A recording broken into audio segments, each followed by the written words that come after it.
Hello friends, welcome to my channel. ఈరోజు మనం కరివేపాకు పొడి ప్రిపేర్ చేద్దాం. దాని కొరకు నేను ఇంత క్వాంటిటీ కరివేపాకు తీసుకుంటున్నా. అంటే ఇది కప్పులలో కొలిస్తే 5 కప్స్ వరకు ఉంటుంది. అంటే ఇంత క్వాంటిటీ కరివేపాకుకి ఇప్పుడు మనం తీసుకోబోయే పప్పుల కొలత సరిగ్గా సరిపోతుంది. ఇప్పుడు ఈ పొడికి కావలసిన పప్పులను వేయిద్దాం. కడాయి వేడెక్కాక 1/2 టీ స్పూన్ వరకు ఆయిల్ వేయాలి. ఇప్పుడు దీనిలోకి 1/2 కప్పు వరకు శనగపప్పు తీసుకొని లైట్గా వేగనివ్వాలి. ఫ్లేమ్ని సిమ్ మీద పెట్టి మాత్రమే వేయించాలి. మాడనివ్వకుండా కలుపుతూ వేయించాలి.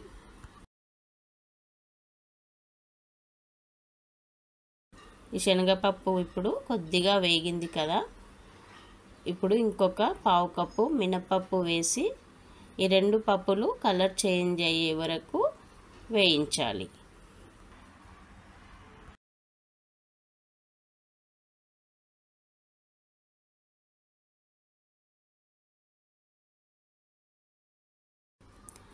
ఇప్పుడు ఈ పప్పులు కొద్దిగా కలర్ చేంజ్ అయినాయి కదా, ఇప్పుడు ఇందులోకి 1/2 కప్పు వరకు ధనియాలు వేయాలి. వేసి వీటిని కూడా పచ్చివాసన పోయే వరకు వేయించాలి.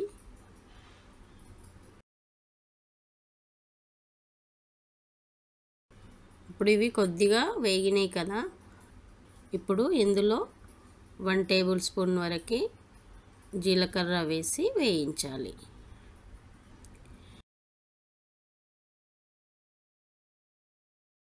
ఇప్పుడు ఇవన్నీ వేగినాయి.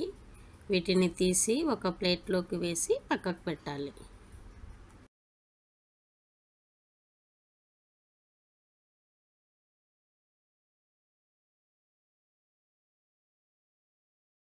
ఇప్పుడు వీటిని పక్కకు పెట్టి చల్లారనిద్దాం. ఇప్పుడు స్టవ్ ఆన్ చేసి ఇదే కడాయిలో 20 వరకు ఎండుమిర్చి తీసుకొని వేయించాలి. ఫ్లేమ్ని సిమ్ మీద పెట్టి మాడకుండా వేయించాలి.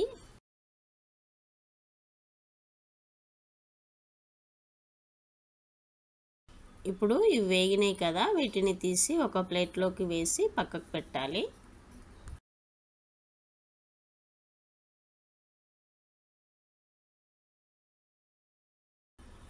ఇప్పుడు ఇదే కడాయిలో కరివేపాకును వేయించాలి.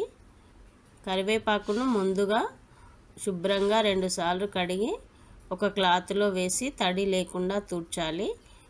అవసరం అనుకుంటే ఫ్యాన్ కింద కొద్దిగా ఆరే వరకు ఉంచి తీసుకోవాలి. ఇప్పుడు ఈ కరివేపాకులో తేమ మొత్తం పోయే వరకు వేయించాలి.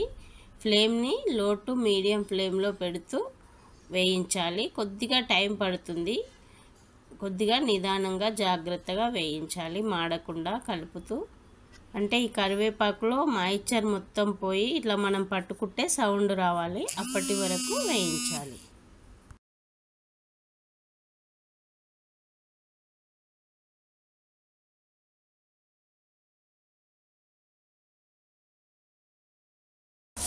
ఈ విధంగా కరివేపాకులో మాయిశ్చర్ అంతా పోయి పొడి పొడిగా అయ్యే వరకు వేయించాలి. ఇప్పుడు దీనిని కొద్దిగా చల్లారనివ్వాలి. ఇప్పుడు మనం వేయించిన వీటినన్నింటినీ మిక్సీ పట్టి పొడిలాగా చేయాలి. ముందుగా వేయించిన ఈ పప్పులని ఎండుమిర్చిని వేసి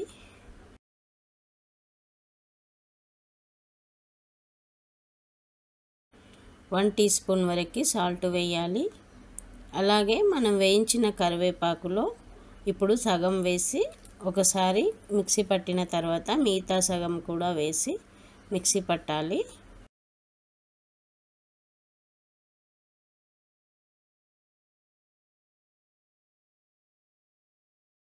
ఇప్పుడు పక్కకు పెట్టిన కరివేపాకు ఉంది కదా, సగం కరివేపాకు, అది కూడా వేసి ఒక 1/2 టీ స్పూన్ సాల్ట్ వేద్దాం. అలాగే 20 to 25 గార్లిక్ క్లోవ్స్ వేయాలి. అవేనండి, ఎల్లిపాయలను వేయాలి. వేసి ఇప్పుడు వీటిని మెత్తటి పౌడర్ లాగా మిక్సీకి పడదాం. ఈ విధంగా వస్తే సరిపోతుంది. ఇప్పుడు దీనిని ఒక గాజు సీసాలోకి వేసి మూత పెట్టి నిల్వ చేసుకుంటే సరిపోతుంది. కరివేపాకు పొడి రెడీ అయిందండి. ఈ రెసిపీ కనుక నచ్చితే మీరు ఒకసారి ట్రై చేసి మీకు ఏ విధంగా వచ్చిందో కామెంట్ సెక్షన్లో చెప్పండి. అదేవిధంగా నా వీడియో కనుక నచ్చితే ఒక లైక్ చేసి నా ఛానల్ని సబ్స్క్రైబ్ చేయడం మర్చిపోకండి. ఇంగ్రీడియంట్స్ డిస్క్రిప్షన్లో ఉంటాయండి. Thanks for watching.